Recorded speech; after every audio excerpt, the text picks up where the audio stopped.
नमस्कार मित्रांनो, स्वागत आहे तुमचं आमच्या यूट्यूब चॅनलमध्ये. तर आज आपण पाहणार आहोत झिरो द काईट अकाउंटमध्ये आपण स्टॉप लॉस मार्केट ऑर्डर कशाप्रकारे प्लेस करू शकतो. तर त्यासाठी आपण एक्झाम्पल म्हणून टाटा स्टीलचे स्टॉक्स काही बाय करणार आहोत. टाटा स्टील हा स्टॉक आपण इथे फक्त उदाहरण म्हणून किंवा एक्झाम्पल म्हणून घेत आहोत. हे कुठल्याही प्रकारचं बाईंग अथवा सेलिंग रेकमेंडेशन नाही आहे, याची नोंद घ्यावी. आपण इथे 10 क्वांटिटी टाटा स्टीलचे इंट्राडेमध्ये बाय करत आहोत मार्केट ट्रेडला. आपली ऑर्डर कंप्लीट झालेली आहे. आपण पोर्टफोलिओ पोझिशन्समध्ये गेलो तिथे आपण पाहू शकतो की आपले टाटा स्टीलचे 10 क्वांटिटी बाय झाले आहेत. याच्यानं आपल्याला 161.64 पैसेला आपली एव्हरेज बाईंग आहे.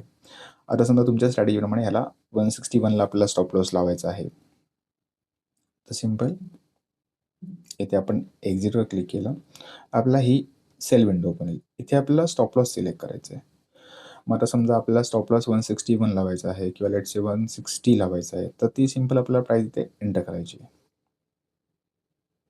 ठीक आहे. तर आपण आता प्राईसच्या हिशोबाने इथे 161 स्टॉप लॉस लावायला हवा. तो मी इथे एंटर केलेला आहे आणि सिम्पल इथे स्वाईप टू सेल करत आहे. आपली ऑर्डर प्लेस झालेली आहे. आपण जाऊन रिकन्फर्म करण्यासाठी आपण ऑर्डर बुकमध्ये येत आहोत. तर इथे आपण पाहू शकतो की आपली ऑर्डर 161च्या प्राईसला ट्रिगर पेंडिंगमध्ये आहे आणि LTP म्हणजे लास्ट ट्रेडेड प्राईस ही 161.67 पैसे चालू आहे. तर मित्रांनो, हा ट्रेड किंवा ही प्राईस मार्केट प्राईस ज्या हळूहळू समजा खाली आली आणि म्हणजे इन शॉर्ट आपल्या अगेन्स्ट गेली, तर ती प्राईस खाली येईल आणि आपला ट्रेड बायचा आहे. तर 161ला जशी प्राईस आपली येईल LTP, तशी आपली ऑर्डर एक्सचेंजमध्ये प्लेस होऊन जाईल ॲज अ मार्केट ऑर्डर. तर अशा प्रकारे ही आपली स्टॉप लॉसची ऑर्डर इथे पेंडिंगमध्ये आहे, ती प्लेस होऊन जाईल. फाईन. तर आता आपण पाहिलं की बाय ट्रेड आहे आणि त्याला सेलचा स्टॉप लॉस आपण लावलेला आहे. ठीक आहे. तर आता आपल्या टेस्टिंगसाठी शॉर्ट सेलचा पण स्टॉप लॉस लावायचा आहे, त्यामुळे आपण ही ऑर्डर एक्झिक्यूट करू. त्यासाठी सर्वप्रथम आपण ही ऑर्डर पेंडिंग आहे ती आपण कॅन्सल करूया. ही ऑर्डर आपण कॅन्सल केलेली आहे आणि हा ट्रेड ही आपण इथून एक्झिट करत आहोत मार्केट ट्रेडला. ठीक आहे. तर आपल्याकडे आता टाटा स्टीलची कुठलीही इंट्राडेची पोझिशन नाही आहे. आता इथे आपण याला शॉर्ट सेल करणार आहोत टेस्टिंगसाठी. सेम 10 क्वांटिटी आपण इथे घेतलेले आहेत. इंट्राडेमध्ये आपण याला सेल करत आहोत. आपली ऑर्डर कंप्लीट झालेली आहे. तर इथे तुम्ही पाहू शकता टाटा स्टील -10 क्वांटिटी. आता इथे आपल्याला स्टॉप लॉस लावायचा आहे.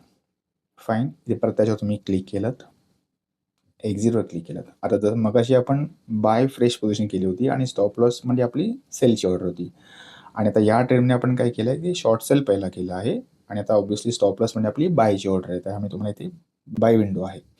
आता इथे इंट्राडे सिलेक्टेड आहे, क्वांटिटी 10 आहे. इथे सिम्पल आपल्याला स्टॉप लॉसवर क्लिक करायचं आहे आणि समजा तुम्ही शॉर्ट सेल केलेला आहे हा स्टॉक आणि तुमचा स्टॉप लॉस समजा 162 आहे. तर तुम्हाला सिम्पल इथे 162 एंटर करायचं आहे आणि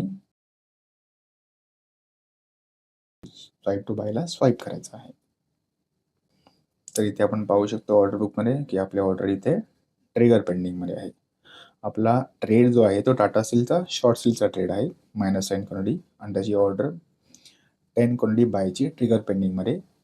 ती ट्रिगर पेंडिंगची प्राईस आहे 162 आणि LTP चालू आहे 161.54. तर जसं इथून प्राईस समजा वर ट्रेड करत करत 162च्या प्राईसला जाईल तेव्हा आपली मार्केट ऑर्डर एक्सचेंजमध्ये प्लेस होऊन जाईल. तरी स्टॉप लॉस मार्केट ऑर्डर अशा प्रकारे काम करते. वोलाटाईल स्टॉक असेल ज्याचं मुवमेंट बऱ्यापैकी जास्त असेल तर तुम्ही ही त्या केसमध्ये stop loss market order use करायला हवी, जेणेकरून तुम्हाला तुमचं होणारं नुकसान टाळता येऊ शकेल. तर आपण ही ऑर्डर इथे एक्झिट करत आहोत कारण आपण तुम्हाला फक्त टेस्टिंगसाठी दाखवले होते. तर अशा प्रकारे मित्रांनो आपण आज पाहिलं आहे की स्टॉप लॉस मार्केट ऑर्डर कशा प्रकारे लावता येते. तसेच झिरो द काईटमध्ये स्टॉप लॉस लिमिट ऑर्डर कशी प्लेस करायची याचा व्हिडिओ आम्ही ऑलरेडी बनवलेला आहे आणि त्या व्हिडिओची लिंक आम्ही डिस्क्रिप्शनमध्ये दिलेली आहे. तुम्हाला झिरो द काईट किंवा स्टॉप लॉस संदर्भात कुठल्याही प्रकारचे क्वेरीज, क्वेश्चन्स, डाऊट्स असतील तर तुम्ही आम्हाला स्क्रीनवर दिलेल्या नंबरवरती नक्की संपर्क करा. आम्ही तुमच्या क्वेरीज रिझॉल्व्ह करण्याचा प्रयत्न करू अथवा तुम्ही कमेंटमध्ये सुद्धा मेन्शन करू शकता. आणि हा व्हिडिओ तुम्हाला आवडला असेल तर तुम्ही नक्की लाईक करा, शेअर करा आणि आमच्या चॅनलला सबस्क्राईब करा. धन्यवाद.